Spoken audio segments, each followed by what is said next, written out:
Орон нутгийн замыг дөрвөн игнээ болгох асуудлыг стратегийн ач холбогдлоор нь ангилан авч үзэж байгаа талаар зам тээврийн яамнаас мэдээллээ. Тухайлбал 1 сая гаруй иргэн зорчдог Улаанбаатар хотоос Төв аймгийн Лүн сумын чиглэлийн дөрвөн игнээтэй 101 км авто замын барилга угсралтын ажлыг ирэх 9-р сард эхлүүлэхээр төлөвлөжээ.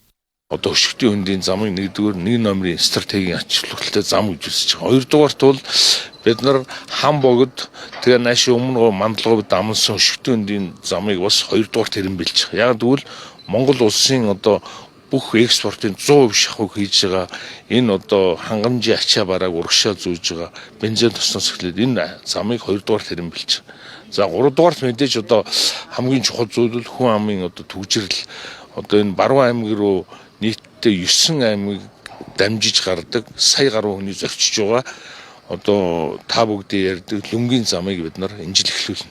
Төрөө өвчлийн түншлэлээр 101.7 км замыг 4 игнээ болгосон байхад энэ бол одоо ингээд төвшрэл гараа авчиж байгаа гэсэн. Манай орны нийт улсын чанартай автозамын 56% нь 13-аас дээш жилийн насжилттай байна гэсэн судалгаа гарчээ.